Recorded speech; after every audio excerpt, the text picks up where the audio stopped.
It seemed to be a theme for me that day, and not a particularly original one, but that didn't change the fact that I found myself storming out of Mrs.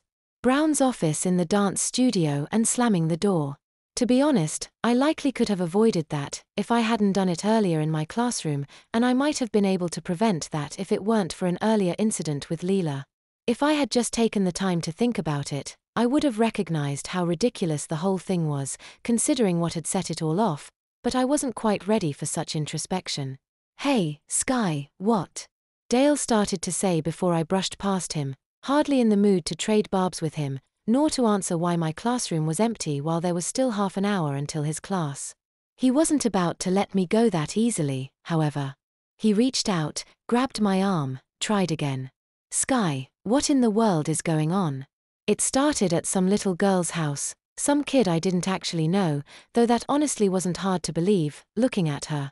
To put it kindly, she wasn't the most athletic of children, and I couldn't quite imagine her as even a preliminary form of ballerina as the kids who passed through my class.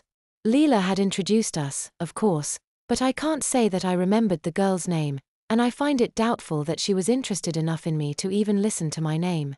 Leela and I hadn't really been doing anything special, but I would have been doing straight up nothing if I hadn't been with her. Much like it had been the past few days, when I'd gone to find her at wherever she was babysitting that day. The people in this house didn't even subscribe to any interesting magazines, so I'd been stuck looking through the newspaper, listening to the music from that CD I'd found the other day. It was strangely relaxing, so I'd decided to rip it to my computer, which, oddly, couldn't find any information on it, then put it onto my MP3 player and snacking on one of the shortbread cookies Leela had baked for me. Unsurprisingly, there was no interesting news to be reported that day, nor, did it seem, any other day. It was amusing to skim through the movie listings, for a minute or two, wondering if I should even bother trying to see if Leela wanted to go see anything that weekend. Even if the answer was yes, we'd probably have to see some kids' show, since, chances were, she'd be babysitting. Again. I'd asked her once what she did with all of the money she made, but she hadn't answered that any more than she would tell me why she worked so much. Her parents were pretty well off, after all, and it wasn't like she ever had free time to go out and spend much of her hard-earned cash.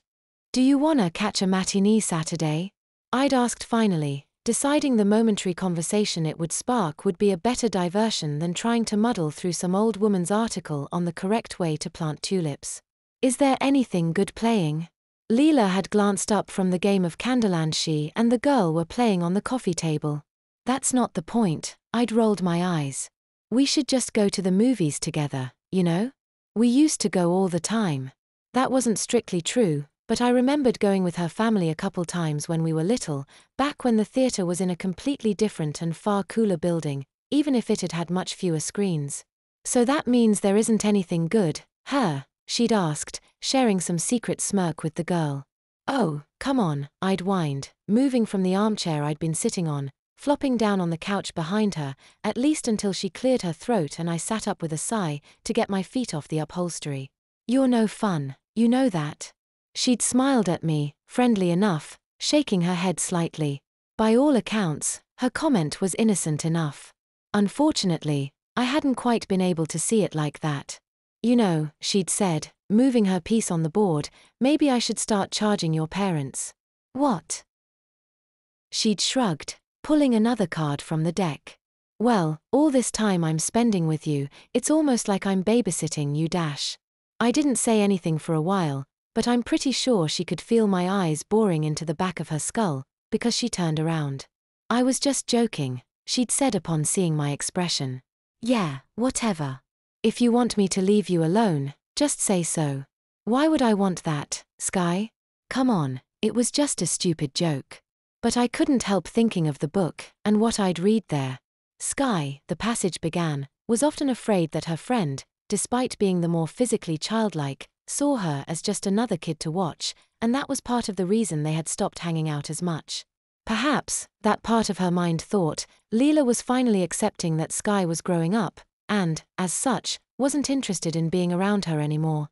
Ever since reading that, I'd been trying to convince myself I didn't really think that way, nor did Leela. After all, it was just a book, right? Never mind the fact that it had described me and Leela exactly. It wasn't like we were unique, no matter what our kindergarten teacher had tried to tell us. And never mind that it had detailed the incident with my shorts, though at that point things were getting a bit freaky. But I'm not the only person in the world to rip an article of clothing in the park, I'm sure. To be honest, I hadn't gotten any further than that before stuffing the book into a desk drawer. Hearing Leela say that, after reading that part of the book, was too much for me, I guess. I have to go, I'd told her stiffly, getting back off the couch and heading for the front door. It was just a joke, she'd repeated. Yeah, you're a freaking comedian, I'd said, before slamming the door shut behind me. I don't think I really intended to be quite so dramatic with it, but it was a windy day outside.